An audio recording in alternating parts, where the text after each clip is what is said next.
اور یار بہت سے نئے لوگ آ جاتے ہیں تو پرانی مثال دوبارہ ریپیٹ کر دیتا ہوں تاکہ یہ ٹاپک منجی ٹھک جائے, اس ٹاپک کی ایک دفعہ کمپلیٹ ہو جائے, پروگرام بڑے نہیں.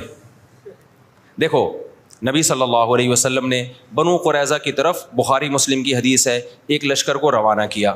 خوب غور سے سننا تاکہ یہ فرقہ واریت کے نام پہ جو گند پھیلایا جا رہا ہے نا معاشرے میں, پہلے فرقہ واریت پھیلائی جا رہی تھی لیکن صاف پتہ چلتا تھا یہ فرقہ پرست ہے.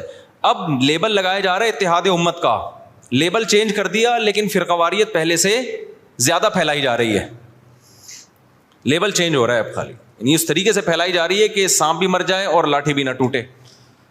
تو دیکھو نبی صلی اللہ علیہ وسلم نے بنو قریظہ کی طرف لشکر روانہ کیا. صحابہ کرام کا توجہ ہے نا آپ کی میری طرف. جب لشکر روانہ کیا تو آپ صلی اللہ علیہ وسلم نے صحابہ سے فرمایا کہ تم میں سے کوئی عصر کی نماز اس وقت تک نہ پڑھے جب تک بنو قریظہ نہ پہنچ جائے. اب صحابہ کے پاس اس سے زیادہ صحیح حدیث کوئی ہو سکتی تھی؟ اس کی تو کوئی سند بھی نہیں ہے, ڈائریکٹ سن رہے ہیں نبی کے زبان اقدس سے. جتنے بھی صحابہ تھے نبی نے سب کو کہا عصر کی نماز جب تک بنو قریظہ نہ پہنچ جاؤ تمہیں پڑھنے کی اجازت, جملہ کمپلیٹ کریں, نہیں ہے. اللہ کی قدرت کے جب راستے میں وہ گئے ہیں تو نماز قضا ہونے لگی, دیر ہو گئی ان کو مقام تک پہنچنے میں. اب صحابہ پریشان ہو گئے, بھائی اب پڑھیں گے نہیں پڑھیں. بعض حضرات نے کہا بھائی نبی کا آرڈر ہے نہیں پڑھنی, قضا کریں گے نماز, کیونکہ ہم تو نبی کے حکم کے محتاج ہیں. ہم پڑھتے کیوں تھے؟ نبی نے حکم دیا تھا نا, تو جب نبی نے چھوڑنے کا حکم دیا ہے تو چھوڑیں گے ہم. دوسرے صحابہ نے کہا کہ نہیں بھائی, نبی کا مطلب یہ تھوڑی تھا کہ قضا کر دو. آپ جب کسی کو بھیجتے ہیں کہ بھائی یہاں سے حیدرآباد جا رہے ہو, دیکھو بیٹا وہیں پہ نماز پڑھنا, راستے میں خطرہ ہے, کوئی بھی مسئلہ ہو سکتا ہے, تو مطلب یہ آپ کو یقین ہے کہ عصر تک پہنچ جائے گا. قضا کرنے کی تھوڑی اجازت ہے, کیونکہ قرآن میں آتا ہے حافظوا علی الصلوات والصلاۃ الوسطی, درمیانی نمازوں کی حفاظت کرو. درمیانی تو عصر کی نماز ہے, اس کی تو خاص تاکید ہے. تو نبی کا حکم تو یہ ہے, لیکن نبی کا مقصد یہ بولو نہیں تھا. نبی عالم الغیب تھوڑی ہے, ان کو کیا پتا تھا کہ یہ قضا کر لیں گے, تو اس لیے ہم پڑھیں گے. اب دو جماعتیں بن گئیں, ایک نے کہا ہماری رائے ہے کہ ہم نے پڑھنی ہے, دوسرے نے کہا ہماری رائے ہے کہ ہم نے. دونوں کا مقصد کیا؟ خواہش نفس تھا. اب اگر وہ دونوں پھٹا شروع کر دیتے وہاں پہ کہ تو حدیث کا منکر ہے, معاذ اللہ نقل کفر منجن بیچ رہے ہو تم لوگ, ہمارے پاس صحیح حدیث ہے, نبی نے کہا ہے کہ نہیں پڑھنی, بس ہم نہیں پڑھیں گے. اور جو نہیں پڑھے گا ہمارے ساتھ, جو پڑھے گا وہ دائرہ اسلام سے خارج ہے, وہ حدیث کا منکر ہے, وہ گمراہ ہے, وہ جہنمی فرقوں میں ہے. اس سے فرقہ واریت کم ہوتی ہے بڑھتی؟ بولتے کیوں نہیں؟ لڑائی پیدا ہوتی, پھڈا پیدا ہوتا. جن کا خیال تھا نہیں پڑھنی, انہوں نے کہا بھائی ہمیں یہ سمجھ میں آ رہا ہے, اب نبی موجود تو ہے نہیں کہ ہم ان سے پوچھیں یا رسول اللہ آپ کا مطلب کیا تھا. رابطہ بھی نہیں ہے, کوئی فون بھی نہیں تھا اس زمانے میں. دوسرے فریق نے کہا بھائی ہمیں تو یہی لگ رہا ہے کہ نبی کا یہ مفہوم نہیں تھا, وہ تو ہمیں آسانی کے لیے نبی نے حکم دیا تھا, راستے میں خطرات ہوتے ہیں, اب قضا تھوڑی ہو سکتی ہے, ہمیشہ پڑھی ہے بھائی, تو آج بھی پڑھیں گے ہم. انہوں نے پڑھ لی.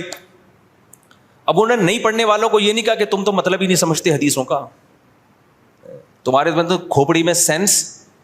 آج کل فروعی مسائل میں اسی طرح چیلنج کیا جاتا ہے نا, جب فروعی مسائل میں اختلاف کو ذکر کیا جاتا ہے تو مذہبی اسکالر کا ایٹیٹیوڈ یہی ہوتا ہے, بدتمیزی والا.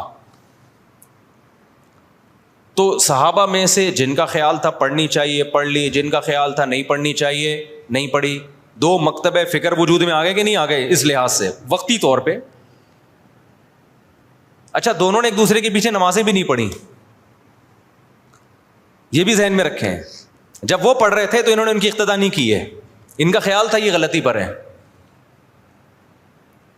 جب ایک جماعت نماز پڑھ رہی تھی تو دوسرے نے یہ ان کے پیچھے نماز نہیں پڑھی, کیونکہ ان کا خیال یہ تھا بھائی نبی کا مقصد, نبی نے حکم دیا نہیں پڑھنی ہے تو ہم کیسے پڑھ لیں. تو وہاں کسی نے فتویٰ نہیں لگایا کہ یہ دونوں ایک دوسرے کے پیچھے نمازیں ہی نہیں پڑھتے, یہ تو ویسے ہی کیا ہیں گمراہ ہیں. بھائی کیسے پڑھے؟ ان کی رائے یہ کہ یہ ٹھیک نہیں کر رہے, اس لیے نہیں پڑھی انہوں نے نماز.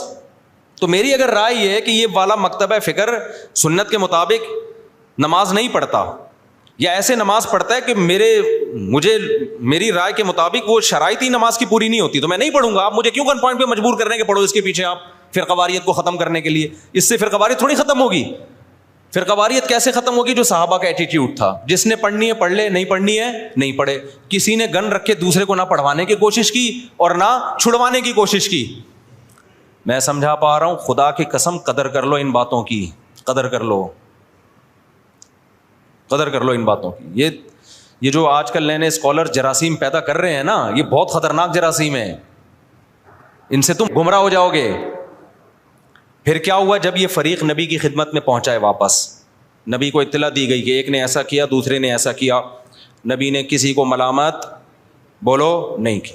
یہاں سے فقہا کو ایک اصول مل گیا قیامت تک کے لیے. بھائی حدیث کی تشریح میں اگر اختلاف ہوگا تو وہ اختلاف برا نہیں ہے. میں سمجھا پا رہا ہوں اپنی بات؟ اگر حدیث کی تشریح میں اختلاف, دیکھو جن صحابہ نے نماز چھوڑی انہوں نے حدیث کے الفاظ لیے, ایسا ہی ہے نا. جنہوں نے نماز پڑھی کیا انہوں نے حدیث نہیں لی؟ انہوں نے لی. انہوں نے حدیث میں تعویل کی. انہوں نے کہا حدیث کا یہ مطلب نہیں ہے. کیوں نہیں ہے بھائی یہ مطلب؟ کیوں نہیں ہے؟ اس لیے کہ قرآن کہہ رہے ہیں اثر کی حفاظت کرنی ہے, تو قرآن کا بھی تو حکم ہے نا, اس کو بھی تو فالو کرنا ہے. اب اگر کوئی ہمارے سامنے حدیث کا ریفرنس پیش کرتا ہے اور ہمارے خلاف جاتا ہے, ہم کہتے ہیں حدیث کا یہ مطلب نہیں ہے, تو 2-2 فٹ توے پر اچھلنے شروع کر دیتا ہے وہ کہ دیکھو نبی کی حدیث آئی, بجائے سینے سے لگانے کے فوراً کہہ رہے ہیں حدیث کا یہ مطلب نہیں ہے. یعنی یہ بتائیں گے ہمیں کیا مطلب ہے. اور بھائی ہم جو مطلب دوسرا بتا رہے ہیں وہ اس لیے بتا رہے ہیں کہ اس کے مقابلے میں دیگر دلائل کو بھی تو دیکھو, قرآن کو بھی تو دیکھو, حدیث متواتر کو بھی تو دیکھو. اس لیے ابن قیم رحمہ اللہ تعالیٰ نے ان صحابہ کی رائے کو زیادہ ترجیح دی ہے جنہوں نے نماز پڑھی ہے. انہوں نے کہا انہوں نے کیا کیا ہے کہ حدیث کا ایسا مفہوم بیان کیا کہ وہ حدیث دیگر حدیثوں سے اور قرآن کی آیتوں سے میچ کر گئی ہے. وہ زیادہ ان کا مذہب ثواب سے سواد والا ثواب یعنی درستگی کے زیادہ قریب تھا. تو یہی امام حنیفہ کا اصول ہے کہ جب بھی کوئی حدیث آتی ہے چاہے صحیح حدیث ہو, وہ قرآن اور احادیث مشہورہ متواترہ پہ پیش کرتے ہیں. اگر اس کے موافق ہے تو ٹھیک ہے, نہیں ہے تو اس میں تعویل کر دیتے ہیں. تو یہ اس حدیث سے ہمیں زندگی بھر کے لیے ایک اصول پتہ چل گیا. بھائی قرآن و سنت میں اگر نیت اللہ رسول کی ماننی ہے, دائیں بائیں جانا مقصد نہیں ہے, اپنی خواہشات کی پیروی مقصود نہیں ہے, تو پھر اگر حدیث کی تشریح میں اختلاف ہوگا تو وہ اختلاف برا نہیں ہے, اور اس کی بیس پہ نہ انسان جہنم میں جاتا ہے بلکہ اس کی بیس پہ ہوتا کیا ہے, نبی کا حکم صحیح حدیث موجود ہے. اذا اجتہد المجتہد, جب کوئی اجتہاد کرتا ہے, مجتہد عام آدمی نہیں, مجتہد اجتہاد کرتا ہے, فإن أخطأ فله أجر, غلطی کرے گا پھر بھی اجر ملے گا.